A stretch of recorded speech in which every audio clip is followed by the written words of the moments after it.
Hello बच्चों, मैं नीतू भट्ट आज आपको हिंदी व्याकरण में क्रिया पढ़ाने जा रही हूँ। तो देखते हैं क्रिया। जिन शब्दों से किसी कार्य के होने या किए जाने का, किसी व्यक्ति या वस्तु की स्थिति का या घटना के घटित होने का बोध होता है, उन्हें क्रिया कहते हैं। या जिन शब्दों से किसी काम के करने या होने का बोध होता है, उसे क्रिया कहते हैं। जैसे बच्चे फुटबॉल खेल रहे हैं, कीर्ति गीत गा रही है, दादाजी टहल रहे हैं। इन शब्दों में खेल रहे हैं, गा रही है और टहल रहे हैं, ये शब्द क्रिया शब्द हैं। क्रिया एक विकारी शब्द है, इसलिए लिंग, वचन और काल के कारण उसके रूप बदलते हैं। जैसे लिंग लड़का खेल रहा है, लड़की खेल रही है। लिंग के अनुसार देखा जाए तो लड़का खेल रहा है और लड़की खेल रही है। वचन वह पढ़ रहा है, वे पढ़ रहे हैं। और काल के हिसाब से देखा जाए तो दादाजी सुबह जल्दी उठते हैं, कल दादाजी देर से उठे, उन्होंने कहा कल से वे जल्दी उठेंगे। इसके अलावा क्रिया के रूप लिंग, वचन, कारक तथा काल आदि से प्रभावित होकर परिवर्तित हो जाते हैं। यदि कर्ता के साथ विभक्ति चिन्हों का प्रयोग किया गया हो तो क्रिया कर्म के अनुसार होती है। धातु क्रिया का मूल रूप धातु कहलाता है। जैसे पढ़, दौड़, लिख, उठ, खा, खेल, हंस इत्यादि। क्रिया का सामान्य रूप क्रिया के मूल रूप में ना प्रत्यय जोड़कर हम क्रिया का सामान्य रूप बना सकते हैं। जैसे पढ़ और ना पढ़ना, चल और ना चलना, गा प्लस ना गाना, खा प्लस ना खाना, जा प्लस ना जाना। क्रिया के भेद कर्म के आधार पर क्रियाओं को दो भागों में बांटा गया है। अकर्मक क्रिया, सकर्मक क्रिया। अकर्मक क्रिया आ बिना, कर्मक यानी कर्म के, आ यानी बिना, आ यानी बिना, कर्मक यानी कर्म के, बिना कर्म के। इसका अर्थ हो गया बिना कर्म के। वे क्रियाएं जिनमें कर्म नहीं पाया जाता और ना ही कर्म की अपेक्षा होती है, अकर्मक क्रियाएं कहलाती हैं। वे अकर्मक क्रियाएं कहलाती हैं। इन क्रियाओं का प्रभाव सीधा कर्ता पर पड़ता है। जैसे जो क्रिया कर्म की अपेक्षा नहीं रखती उसे अकर्मक क्रिया कहते हैं। जैसे हंसना, रोना, आना, जाना, उड़ना, उठना, बैठना, चलना, भागना, तैरना, सोना इत्यादि। वे क्रियाएं जिनके साथ कर्म ना लगे तथा क्रिया का व्यापार और फल दोनों कर्ता में रहे, अकर्मक क्रियाएं कहलाती हैं। जैसे सुनील हंस रहा है, अंजना बैठी है, आम खट्टा होता है। अगर इसमें क्या शब्द लगा के प्रश्न करें तो इसका कोई उत्तर नहीं मिलेगा। क्या सुनील हंस रहा है?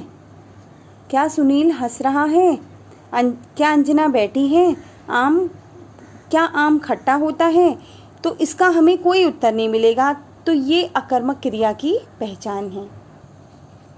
अकर्मक क्रिया में क्रिया का सीधा प्रभाव कर्ता पर पड़ता है, वहाँ कर्म का अभाव होता है, तो यह अकर्मक क्रिया होती है। और अकर्मक क्रिया में क्या, किसे, किसको लगाकर अगर प्रश्न किए जाते हैं और कोई उत्तर नहीं मिलता तो वहाँ पे अकर्मक क्रिया होती है। जिन क्रिया का प्रभाव कर्म पर पड़ता है उन्हें सकर्मक क्रिया कहते हैं। जैसे मोहित क्रिकेट खेलता है, अगर उसमें क्या शब्द लगा के प्रश्न किया जाए तो इसका उत्तर मिलता है मोहित क्या खेलता है? मोहित क्रिकेट खेलता है, तो उसका उत्तर है क्रिकेट। मोहित क्रिकेट खेलता है। इन वाक्यों में प्रश्न करने में उत्तर मिल रहा है तो यह सकर्मक क्रिया है। एक बार फिर देखते हैं सकर्मक क्रिया। कर्म, सा कर्म, कर्मक, सा यानी साथ, कर्मक कर्म के। कर्म के साथ वे क्रियाएं जिनमें कर्म पाया जाता है अथवा कर्म की अपेक्षा होती है, सकर्मक क्रियाएं कहलाती हैं। इन क्रियाओं का सीधा प्रभाव कर्म पर पड़ता है। सकर्मक क्रिया के भेद। सकर्मक क्रिया के दो भेद होते हैं, एक कर्मक क्रिया, द्विकर्मक क्रिया। एक कर्मक क्रिया, जिस क्रिया के साथ केवल एक ही कर्म हो उसे एक कर्मक क्रिया कहते हैं। जैसे महेश पुस्तक पढ़ रहा है, मैं चाय पी रहा हूँ। द्विकर्मक क्रिया, जिस क्रिया के साथ दो कर्म हो उसे द्विकर्मक क्रिया कहते हैं।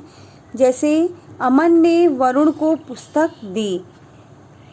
अमन ने वरुण को पुस्तक दी। राम ने बैलों को हल से जोता। तो यह द्विकर्मक क्रिया का उदाहरण है। संरचना के आधार पर क्रिया के 5 भेद होते हैं।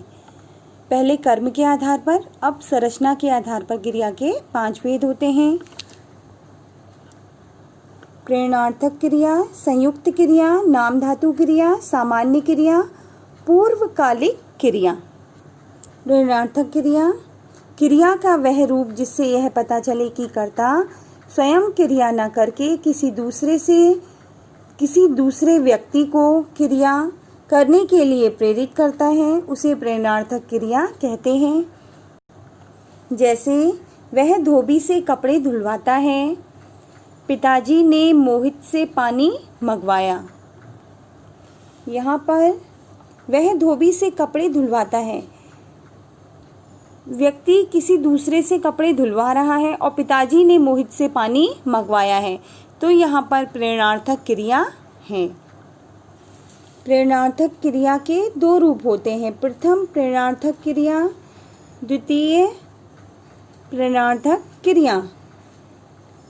प्रथम प्रेरणार्थक क्रिया, जब कर्ता स्वयं कार्य करने में सम्मिलित हो तो उसे प्रथम प्रेरणार्थक क्रिया कहते हैं। जैसे माँ सबके लिए खाना बनाती है। द्वितीय प्रेरणार्थक क्रिया, जब कर्ता स्वयं कार्य न करके दूसरे को कार्य करने के लिए प्रेरित करता है तो उसे द्वितीय प्रेरणार्थक क्रिया कहते हैं। जैसे शिक्षक विद्यार्थियों से अभ्यास करवाते हैं, तो यहाँ पे द्वितीय प्रेरणार्थक क्रिया हुई। संयुक्त क्रिया, 2 या 2 से अधिक धातुओं से बने क्रियापद को संयुक्त क्रिया कहते हैं। जैसे आलोक ने पाठ पढ़ लिया है, कूड़े को कूड़ेदान में डाल दो। नाम धातु क्रिया, कुछ क्रियाएं संज्ञा, सर्वनाम, विशेषण आदि से बनती हैं, उन्हें नाम धातु क्रिया कहते हैं। जैसे संज्ञा से हाथ से हथियाना, बात से बतियाना, सर्वनाम से अपना का बना अपनाना, विशेषण से नरम से नरमाना, लालच से ललचाना। अनुकरणीय शब्दों से टप टप टप टप टप टपाना, थप थप थप थपाना आदि। सामान्य क्रिया, जब किसी वाक्य में एक ही क्रियापद का प्रयोग किया जाता है तो उसे सामान्य क्रिया कहते हैं। जैसे गीता ने कविता लिखी, दादाजी बाजार गए। पूर्वकालिक क्रिया, मुख्य क्रिया से पहले होने वाली क्रिया को पूर्वकालिक क्रिया कहते हैं। या जिस वाक्य में मुख्य क्रिया से पहले यदि कोई क्रिया हो जाए तो वह पूर्वकालिक क्रिया कहलाती है। पूर्वकालिक का शाब्दिक अर्थ है पहले समय में हुई या समय से पहले जो क्रिया हो गई है।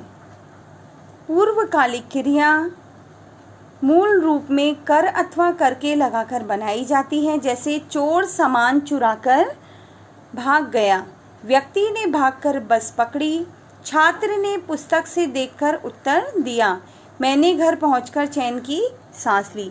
तो यह आपकी पूर्वकालिक क्रिया हुई। धन्यवाद बच्चों।